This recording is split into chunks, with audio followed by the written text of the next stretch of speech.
today's special GG+A webinar on the value of predictive analytics. We are free to join us. And with over to Connor Casey, our presenter. Joining today, I'm excited to go over what I see as the true value of predictive analytics beyond traditional research and beyond its capabilities in traditional research, and perhaps change the way that some of you think of predictive analytics in development and in the world of fundraising. So thanks again for joining. I have a number of slides and with points that I'm going to be making as I go through here, and I also have some sample slides of client deliverables. They're sample replicas that I created in order to illustrate certain points that are made throughout this talk. Not all the numbers will line up, but that's really besides the point. What's important here are the findings and observations and recommendations that one can derive from this sort of predictive analysis and the charts that are included as part of this. Having a bit of difficulty moving on to the next slide, so if you don't mind.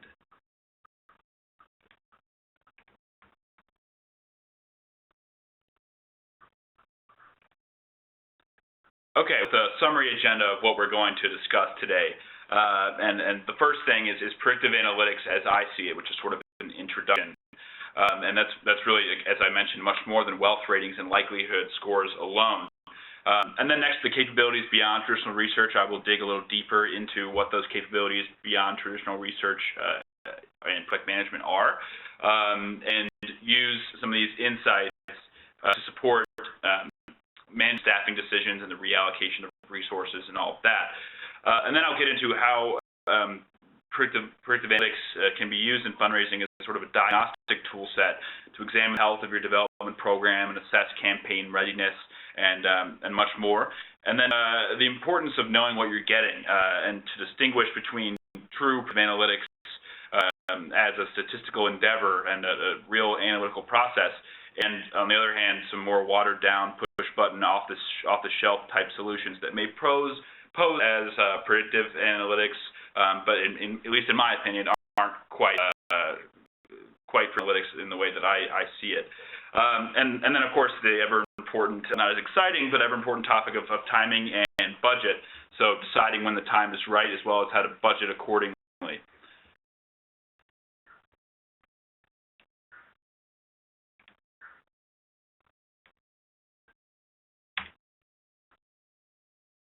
In my conversations with clients, colleagues, and other fundraising professionals, it seems the predictive analytics or predictive modeling, you can use them sort of interchangeably for the most part, have become catch-all terms in development for solutions that deliver more than likelihood to give ratings and scores.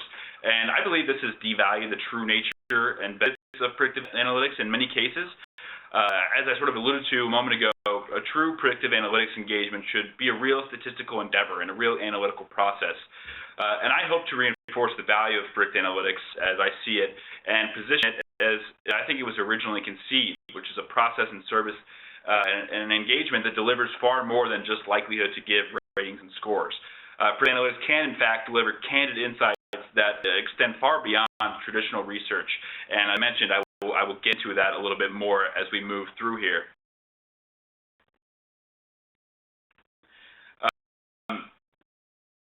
Engagement can and should enable you and your development colleagues to do the following. Of course, as we already know, enhance prospect identification, research, and management or development, that is prospect development, by measuring who has financial capacity and affinity specific to your organization, which is a key thing, specific to your institution, organization, or program. We'll circle back to that later. We knew that already, of course. So beyond that, it can serve as a diagnostic tool that enables development, leadership, and support staff to assess campaign readiness and progress. So it gives the potential for philanthropic support of your constituency using more than just those wealth and capacity estimates and likelihood scores. For example, there's something we here at GG+A have in our analytics practice called sum adjusted portfolio values, and I'll talk a little bit more about that later. And that goes along with one of the slides I had to show you. I have about 5 of those sample replicas of client deliverables from our practice here, which is where I sit, that I'll show you, and some adjusted portfolio values are a little piece of one of those slides. Also, to inform portfolio pipeline and moves management, and of course, effective portfolio pipeline and moves management. Increase operational efficiencies by analyzing historical giving patterns and prioritizing segments within your prospect pool. And then, of course, identifying and realizing opportunities for growth in certain programmatic areas. Identify programmatic weaknesses and inefficiencies and work towards solutions. Benchmark institutional performance against your peers, and then cleanse and enrich the data within your database.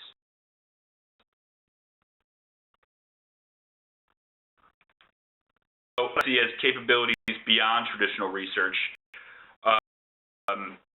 It has a number of applications, that is predictive analytics, that may not be immediately obvious to development programs. One of those is support a case for creating, bolstering, or reinvigorating components of a development program. For example, plan giving or grateful patient programs, etc. Driving programmatic and management decisions around staffing and the reallocation of resources. Planning capital campaign and measuring the feasibility of a preliminary campaign goal, and where to focus resources during the eventual silent phase of that campaign. Deciding where to focus time, which, as you know, is very important. So when you're public, you're already well underway in terms of the support that garnered. Also deciding where to focus time, energy, and resources once the campaign is public and has been underway for some time. So not just in the beginning phases, but all the way through to campaign close. Examining the health of your development program, understanding the prospect plan and what that means for your development program, and evaluating prospects currently under active management portfolios, and ensuring that you're really managing your best prospects to their next major gift.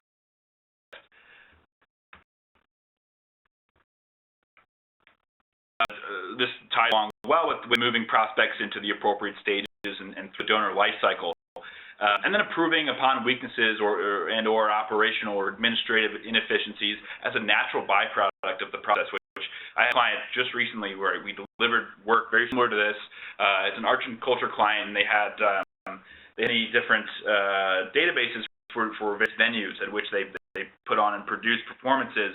And as a natural byproduct of this process, to gather data for the data dump or that they needed, they were able to aggregate all that data and centralize it so that it wasn't just all over the place anymore. And that obviously has been enormously beneficial to them for other reasons.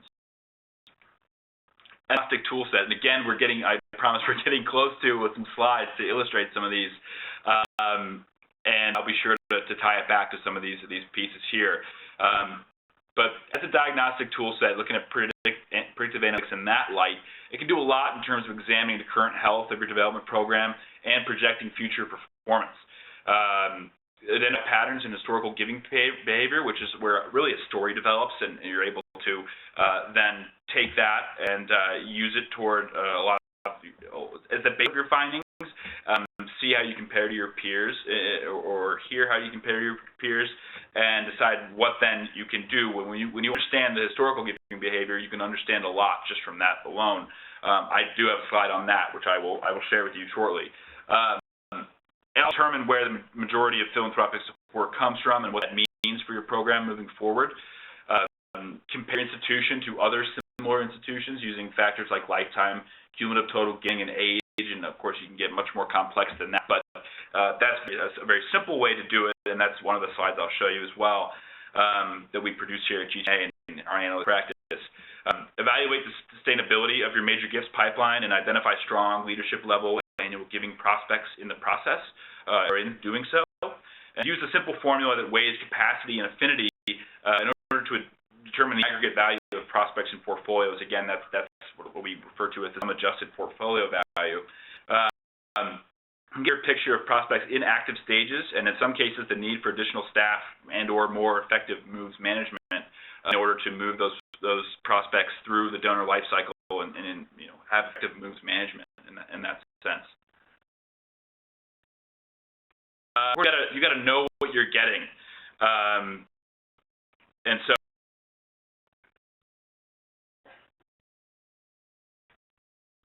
that, I want to take a step back and look, before we get into knowing what you're getting, take a look at some of these sample client variables that I keep mentioning and tie some of those points back to these. So as you can see up at the top, what we're looking at here is a historical giving analysis.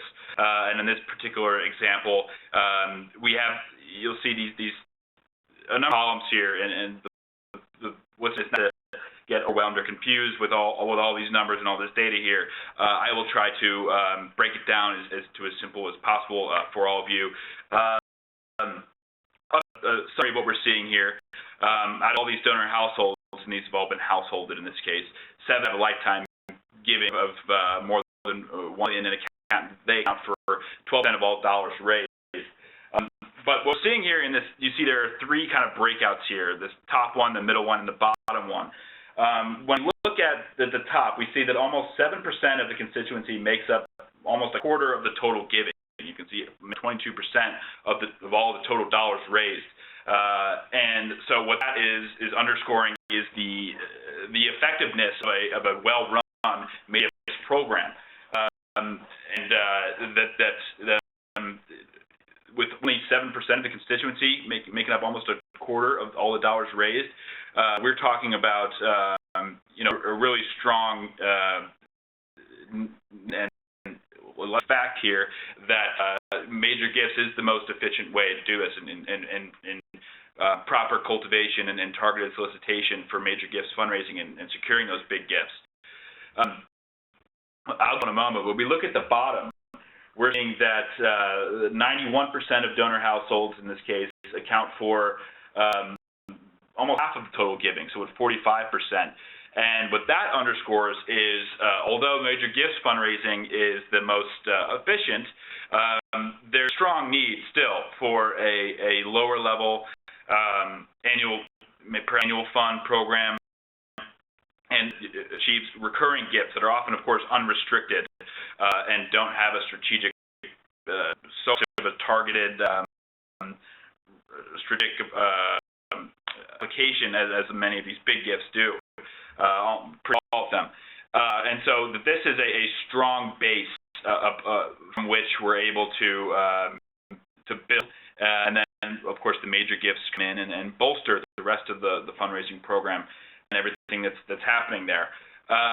In the middle, this is where it gets pretty interesting. So I do quickly want to say that, so in higher ed, what this tends to look like, the shape of it, if you will, is like a triangle.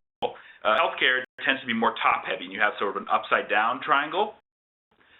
In arts and culture, it tends to be sort of a sideways triangle, so with the point being here and the base being over here. When we get to the middle, folks, what we're really talking about is focusing on the middle for upgrade and to see if we can't get them to behave like those, more like those in the top segment.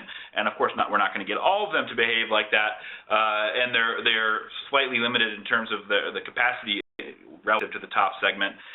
But we want to see who they're able to upgrade and start to behaving more like the top segment. So we identify patterns in historical giving behavior amongst the constituency, and reinforce the need for strong major gifts program, which is the most efficient, generally speaking, and how to upgrade those in the middle to increase engagement and connectivity with your program and your mission and your case for support. And the importance of consistent lower-level donors, especially to the annual fund, for instance. And then for performing arts and culture organizations, this is often a challenge. I'm talking about getting the middle to perform more like the top segment, of getting them of effective communication that makes them think of you as more than just a performing arts or arts and culture organization that puts on events and then produces shows and such, but really a philanthropic institution that requires philanthropic dollars in order to function. So in seeing you as one that puts on exhibits, attracts diverse artists, et cetera, you need to communicate an effective case for support, and predictive modeling, project pool analysis such as this can help you identify those in the middle who not only need to hear that message, but also are most likely to respond to it with action in the form of increased philanthropic contributions and commitments. This is very simple. simple. What we have here is in the line, we have GG+A's benchmark for this. There's also a cultural institution. This is what the model is at least based on here. And along in the darker blue, we have this hypothetical institutions. And we have average ages of those giving at all these levels. As you can see, those are on the vertical axis over here. And in this particular case, we're seeing that the client institutions' average ages at these different giving levels far exceed GG+A's in every case, benchmarked for smaller peer type institutions. And so this a couple of questions and challenges. How are we going to ensure that the prospect pipeline remains strong? Obviously, it's unfortunate, but not these folks won't always be around. As they begin to pass, how are we going to ensure that there are plenty of folks who are connected and engaged with this institution in order to ensure that philanthropic support will continue to increase and not fall off as some of these longtime high-level donors begin to pass. And some things to look at, one of which is this, where we have ABC. What you're seeing in these codes is all those who are A is very connected to the institution, whereas an E is not so much. So you can think of the major gift code, at least in our language, as these ABCs as very similar to an affinity or likelihood type rating. We have that over here with ages, so we can see that most of their folks are, as we just saw in the previous slide, are between the ages of 65 and 75 or older. We don't have nearly as many at the younger than 35 or up to 54 age range. We need to talk about how to some donor acquisition and effective communication of the case for support and reaching that demographic and that population within the prospect pool. And then also getting these folks to start thinking the major gifts pipeline. So to get these folks to start think them and targeting them for leadership annual gifts, so that they can evolve into major gift donors at some point. Now, what is a nice breakout that is one of my favorites that we do. Again, we have the capacity ratings over here on the left-hand side. This is vertical axis, and this is, of course, in our language. Along top, that likelihood to make a major gift. So from the A being the most likely to E being the least likely. I'll tell you now, the A, B's, and C's comprise the top percent of the prospect pool, or the file, at least, where this data comes from. We have 900, and we also have it broken out into those who are currently assigned in a major gift officer or development officer portfolio, and those who are unassigned, not currently under active management. You can see we've identified, in this case, 958 low-value prospects, and they're not low value in terms of people and who they are, of course, but donors, particular institution, they are low value in terms of their capacity and level of connection and engagement and affinity toward this specific institution. Then you can see that we have almost 2,000 high-value prospects. So these 958, we would recommend they should be reviewed by assigned officers to determine which can be confirmed as legitimate major gift prospects who qualify for longer-term engagement initiatives, or those who are maybe perhaps more valid annual giving prospects, or even perhaps annual giving prospects at the higher end of the capacity spectrum, these 5 and 6s here. This gets interesting too, is even if we're wrong,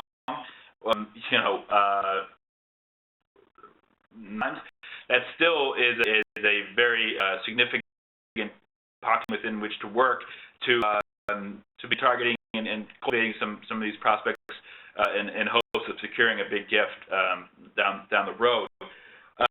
I mean that this can be very helpful, not just in preparing for a campaign for obvious reasons and talking portfolio realignment, but also nearing campaign close and the end of the campaign. If you're struggling to keep your prospect pipeline strong, or if feel that way, that's when you can start, and perhaps these folks are all tapped. That we have our gift capacity rating 5.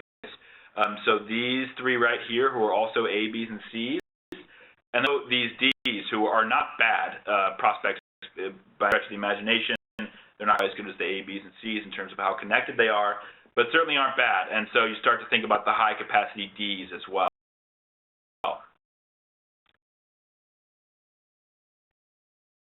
All in active stages. So in this case, we have discovery, early cultivation, solicitation, approval decision, pending, stewardship, permanent stewardship. What we're seeing up here is the number of assigned households in each of these active stages. Here's percentage, which is why these are going to look the same. And where it gets interesting is when this does not sort of at least somewhat mirror what you're seeing up here. That means we need to have some conversations. Down here you see percentage of total adjusted value of these assigned households. What that is just a calculation that factors in capacity and their major gift code, or those A, B, C, D, Es, and in order to determine what their value is of all these households, so these 204 households as part of this in all those who are currently under active management. So they make up 2.8% of the value of all those under active management right now. We would hope that this would look more similar to what we're seeing up here, that those that are, there are a lot of folks in cultivation and discovery now, they really don't make up, perhaps that the resources should be focused on elsewhere because they're really not, it's not the valuable place to be focusing on them. And we also see here that cultivation, we have a lot of folks stuck in cultivation, a lot of these prospects stuck there, where I would really like to see much more in, I would like to see this kind of value in solicitation. Obviously we need to get there, but we need to talk about what's holding them up. Why are they stuck in cultivation? How do we get there? Is it just need more regional assignments for major gift officers? Do we need to get out across the country and see these prospects and really see them and get in front and make an ask? Which is the only way you're going to get past cultivation. Or do we need additional staff? Do we just not have enough gift officers to see all these folks and move them through the donor life cycle? So we have conversations around that. Now back to knowing what you're getting when you were looking for a predictive analytics engagement.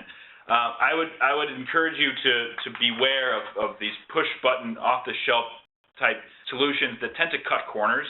They're not cutting costs to the consumer, to the client, or their market price, but really merely pose as predictive, at least in my opinion. So things derived from such solutions like those, including their likelihood to give scores, are often imprecise beyond a reasonable degree of statistical certainty, which I know is a mouthful there, but therefore they are incapable of accurately forecasting the potential for future philanthropic support specific to your organization. A proper predictive analysis takes time. It's not something, although things are getting more automated and more automated, it still requires a human touch and an expert to be looking at this and to make recommendations from the findings that can be derived. And you want to be working with you too, a high level of communication, and I really mean working with you and not just accepting your data and sending you an invoice. The high level of communication, as it is with just about any sort of relationship, is important in a client relationship for something like this. And as we'll get to, these not to be these somewhat pricey engagements. So that's something you're going to want and look for. I would also suggest that you beware of redundant or circular logic. What I mean by that is, for example, if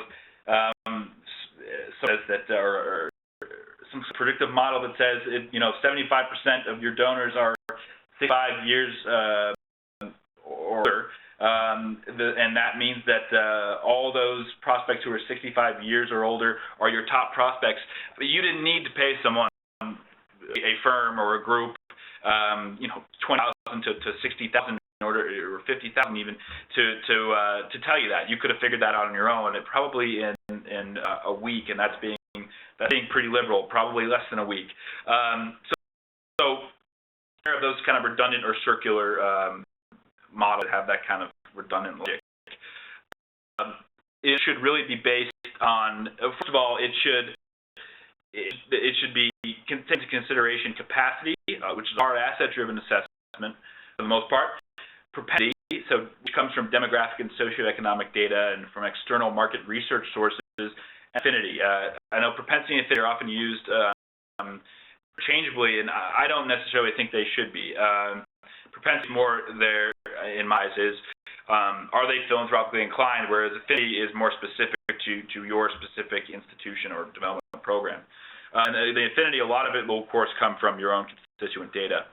So I said an analysis should be based on custom-built statistical models that take into account internal and external factors and an in-depth look at constituent behavior, including comprehensive past giving data, which is internal,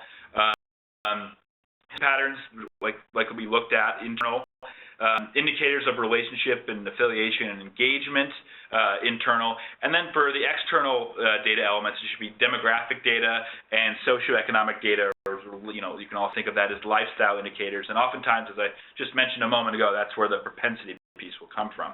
You can see that's a mix of if you add the hard asset-driven capacity assessment on top of that, it's a mix of capacity, propensity, and affinity, which, from an analytical standpoint, is what development really is all about. They'll see it at least. Timing and budget, of course.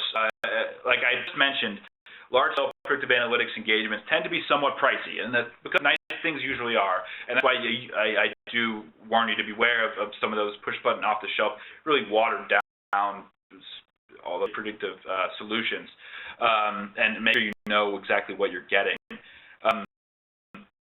Fees done predictive analytics project generally amount to somewhere between $20,000 and $50,000, maybe $60,000, depending on the number of records used in the model and the level of analysis that we're doing here. This underscores the need to think carefully about project timing and year-to-year budgets, because you don't want to be stuck in a position where you think, well, this would be extraordinarily helpful, but haven't budgeted for it.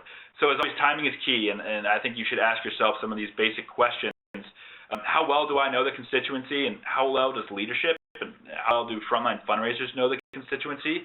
Is the senior leadership, so for example, the AVP or the Chief Development Officer in place, are they relatively new to the institution, or have they been around a long time? Do they know it very well? Since we last engaged in an all-inclusive prospect screening and or predictive modeling project, really my suggestion is it should be every 3 to 5 years, generally speaking.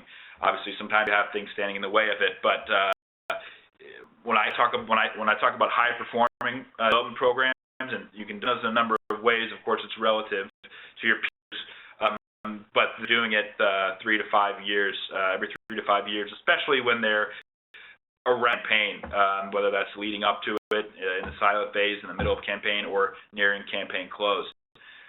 So getting to that point, are there discussions about the possibility of the capital campaign to be launched within the next few years? Campaign nearing campaign close?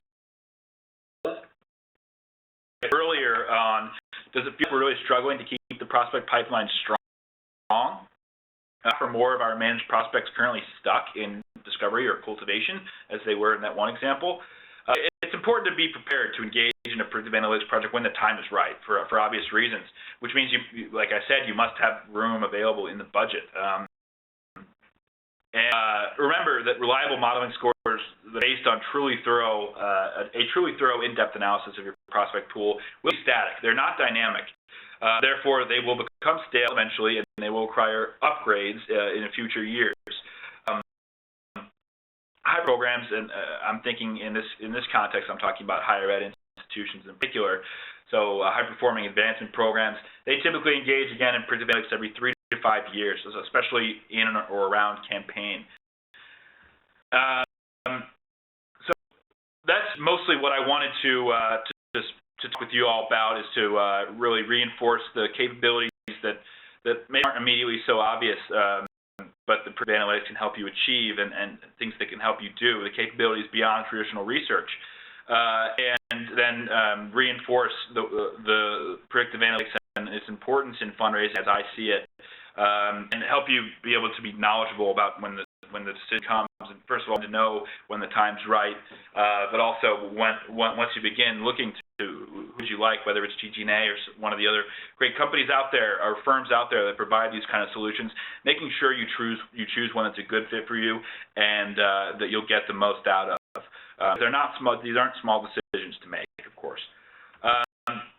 This is just a little bit of information about GG+A and especially our analytics practice here.